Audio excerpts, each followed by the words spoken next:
मध्य प्रदेश की आर्थिक राजधानी इंदौर में young entrepreneurs forum Bharat summit 2025 का आयोजन किया गया, जिसका शुभारंभ मुख्यमंत्री डॉक्टर मोहन यादव और केंद्रीय मंत्री ज्योतिरादित्य सिंधिया ने किया। वहीं सीएम ने युवा उद्यमियों को संबोधित करते हुए कहा कि डरने की बजाय सही योजना बनाकर मेहनत करें, सफलता जरूर मिलेगी। प्रदेश सरकार उनके साथ खड़ी है। इंदौर के ब्रिलियंट कन्वेंशन सेंटर में हुआ यह कार्यक्रम सिर्फ एक बैठक नहीं था, बल्कि युवाओं के लिए सीखने और सोचने का मंच बना। देश के अलग अलग हिस्सों से आए युवा उद्यमी, स्टार्टअप शुरू करने वाले युवा और प्रोफेशनल्स यहां शामिल हुए। इस समिट में युवाओं को यह समझाया गया कि आज के समय में आगे बढ़ने के लिए सही सोच और सही दिशा कितनी जरूरी है। इस समिट की खास बात यह रही कि यहाँ उद्यमिता को सिर्फ पैसा कमाने से नहीं जोड़ा गया, यहाँ यह बताया गया कि व्यापार के साथ जिम्मेदारी भी जरूरी है। केंद्रीय मंत्री ज्योतिरादित्य सिंधिया और मुख्यमंत्री डॉक्टर मोहन यादव की मौजूदगी से कार्यक्रम को नई ताकत और सही दिशा मिली। समिट में बोलते हुए केंद्रीय मंत्री ज्योतिरादित्य सिंधिया ने कहा कि नैतिकता और सही उसूल सफलता की सबसे बड़ी कुंजी है। उन्होंने बताया कि जो लोग गलत रास्ता अपनाते हैं वे चाहे ऊपर तक पहुंच जाएं, लेकिन अंदर से खुश नहीं रहते। उन्होंने युवाओं से कहा कि कभी भी शॉर्टकट के चक्कर में गलत फैसला न ले। प्रदेश के यशस्वी मुख्यमंत्री,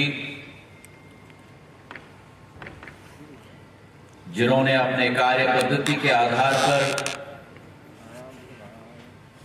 क्षमता के आधार पर और संकल्प के आधार पर हमारे मध्य प्रदेश, जो देश के हृदय स्थल में स्थापित है, उस मध्य प्रदेश के ध्वज को राष्ट्र पटल पर उभारने का संकल्प लिया है। ऐसे हमारे मुख्यमंत्री मोहन यादव जी का हम यहाँ मंच पर मेरे अतिशयोक्ति नहीं होगी अगर मैं कहूं कि मेरे गुरु और जिनके साथ एक महाराष्ट्र के साथ मेरा संबंध है, मेरे परम आदरणीय दीपक उस्पति साहेब, मंच पर आसीन विकास खेमानी जी, रजत जैन जी, राज शमानी जी, सिद्धार्थ सिंह जी, जिन्होंने इस कार्यक्रम को एक एक धागे के रूप में पिरोया है, कल्पना की है और उस कल्पना को क्रियान्वयन करने के संकल्प के आधार पर आज इस ब्रिलियंट कन्वेंशन सेंटर में ये ब्रिलियंट कार्यक्रम आयोजित हुआ है।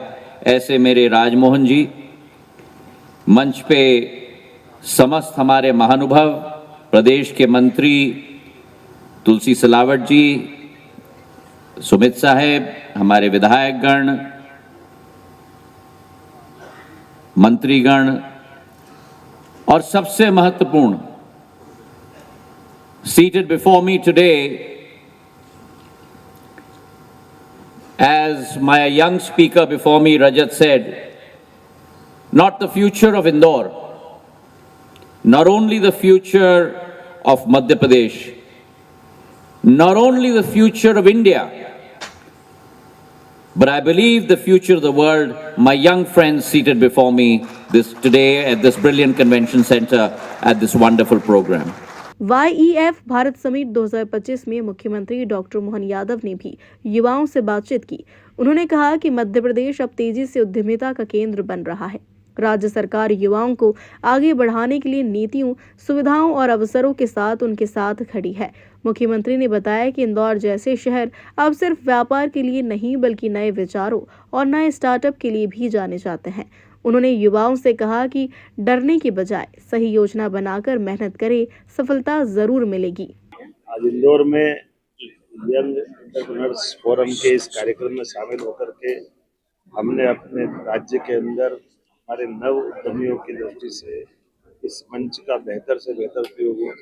माननीय प्रधानमंत्री के नेतृत्व में जिस प्रकार से आत्मनिर्भर देश और आत्मनिर्भर मध्य प्रदेश, हम उनके इस बात को फॉलो करते हुए आगे बढ़ रहे हैं। ऐसे में ऐसे किसी फोरम में राज्य के साथ राज्य की समृद्धि के लिए, औद्योगिक विकास दर को बढ़ाने के लिए विचारों के बलबूते पर व्यक्ति के जीवन को समृद्ध सक्षम बनाते हुए उसके माध्यम से देश सेवा, प्रदेश सेवा करने के लिए युवा आगे बढ़े। इसी फोरम का जो मूल उद्देश्य है, ये सनातन संस्कृति से जोड़कर हमारे अपने उस गौरवशाली अतीत की तरफ ले जाता है जिस काल में भारत सोने की चिड़िया था। आइए हम सब मिलकर के 2047 तक भारत को उस रूप में ले जाए। मेरी अपनी ओर से बधाई। हमारे लिए सौभाग्य की बात है, एक राज्य के अंदर मेट्रो 2 स्थान पर एक साल में चालू हो रही। बीते समय जून में यहाँ इंदौर में सौगात मिली थी और अभी साल समापन नहीं हुआ और इंदौर में सौगात मिल रही है। इसके साथ साथ मेट्रोपॉलिटन सिटी जैसा इंदौर का नक्शा हम पूर्व में प्रकाशित कर चुके हैं, आज मेट्रोपॉलिटन सिटी भोपाल का नक्शा भी प्रकाशित होगा, जिसके आधार पर भोपाल, थोड़ा सा नर्मदापुरम, रायसेन, विदिशा, सीहोर और भोपाल ऐसे सब मिला करके राजगढ़ तक का मेट्रोपॉलिटन का इलाका, और ये केवल भोपाल का नहीं, भोपाल और इंदौर उज्जैन का दोनों का मिलन हमारा शाजापुर और राजगढ़ की सीमा पे होगा। ये ट्विन सिटी की तरह भी जाने जाएंगे। दो शहर पास पास अपनी विकास की नई गाथा लिखे, नई इबारत लिखे, इस दिशा में हमारी सरकार काम कर रही है। आने वाले समय में 25 साल के आगे के प्लान के आधार पर ये पूरा क्षेत्र अपनी सभी प्रकार के विकास के नए दरवाजे खोलेगा। एक तरफ हमारा हेल्थ का, एजुकेशन का, इंडस्ट्री का, सब प्रकार के शहरीकरण का, गाँव के विकास का, समूचे क्षेत्र में एविएशन से लेकर आगे की सारी संभावनाओं की उसमें गुंजाइश रखी गई है। और चूंकि मध्य प्रदेश देश का मध्य में है और खासकर मालवा और मध्य भारत का ये हिस्सा भी मध्य में आता है, ऐसे में बहुत विकास की संभावना है और हम उस पर काम करते हैं।